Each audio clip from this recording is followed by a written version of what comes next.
design, and it's really a treasure to me. So a couple weeks ago, Jack and I were sitting on the porch. Then out in our front yard we have some big maple trees. We saw a woodpecker that was down and had poked a hole in the trunk and looked like she was drinking something from the tree. When we came over, we found out that the sap was flowing, maple syrup, the type you use to make maple syrup. So that gave us an idea. So we, using our knives, we made a little spile and hung a bucket on it, and have been pleasantly surprised that the sap has been running out, and we've been collecting it in this bucket. It's early morning, we've had a pretty hard frost, and so we don't see much coming out. It seems like it comes out a little bit more in the afternoon when it warms up, but it looks like it's probably reached the tail end of it, and we're just not getting much anymore. So what I'm going to do is I'll remove the spile, and we'll put a plug back in here, and maybe next year we'll get a little bit earlier start on it, and we'll be tapping some of the other trees and see if we can't get enough to boil down a little maple syrup. So to make these spiles is kind of fun. We just took some little pieces of fir, and this is one I'm working on for another tree, and just kind of get a hole bored through it and carve out a little, you can see right there, a little notch there, and just kind of whittle it down until it fits tightly inside the hole that you bore in the tree. We just use about a 1-inch drill bit or so, and this one's got a little ways to go, but just kind of carve it down at a taper, make it as evenly round as you can, and then place it inside the tree, and it doesn't take long and the sap starts coming out. So what we've done is, once the hole is bored, just simply tap in the spile, just so you have a reasonably nice fit there.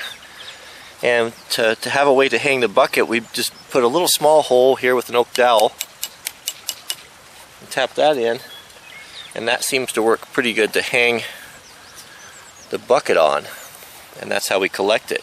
But now that we're reaching the tail end of it, we're going to need to plug this up. We don't need to want to get animals or critters or bugs or anything to get into the tree. I think that hole might leave it a little bit vulnerable, so we'll make a little oak plug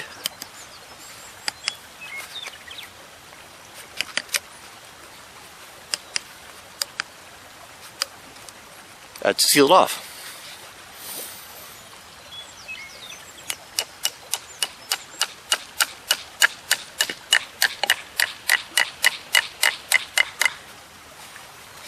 So we've got our plug in there nice and tight. It doesn't need to be this long, so I'm going to take and cut that off a little bit.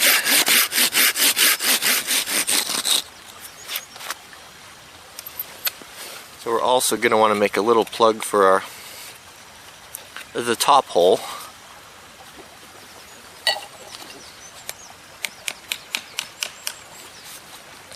This one will leave a little bit longer, it's kind of small. We want to be able to get it out okay.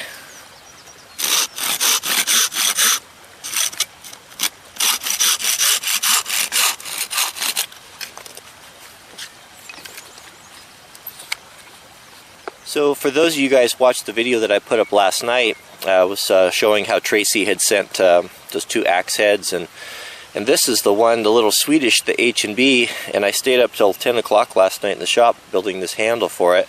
I've always wanted a real small belt hatchet, something that I can use in the hand, I can choke up on, do detailed work, and this is just perfect. I just made this handle out of that hickory I had left over, and just to fit my hand and just the way I like it. I like the length of this. It's got kind of a long head on it. I can get my finger on here and really do some detailed work. I put a razor sharp edge on it this morning, and it's just shaving sharp. But this little tool here can replace a knife in a lot of applications, and it would be good for skinning. You could definitely butcher an animal with this. You know, I mean, it's nice to have a knife and a hatchet, but what a great little tool this is. I'm going to make a sheath for it. I didn't do a video of making the handle. I just was excited and jumped in and got it done. But it turned out really nice. I'm real happy with it. It's got a nice pretty design, and it's really a treasure to me.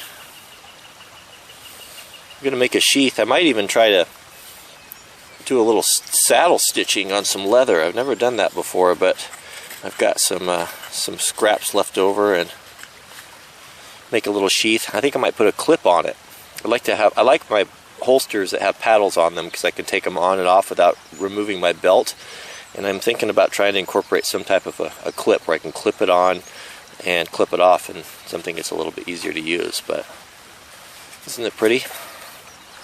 What a cute little axe or hatchet.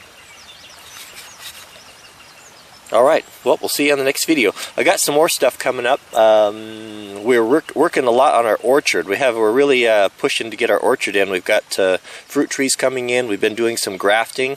We've got root stock in the basement, some scions coming in the mail, and they should be here maybe Saturday or Monday, so I'll look forward to that. We'll be doing some of that, and that's something that we're kind of learning, and it's really interesting to me. Alright, we'll see you in the next video.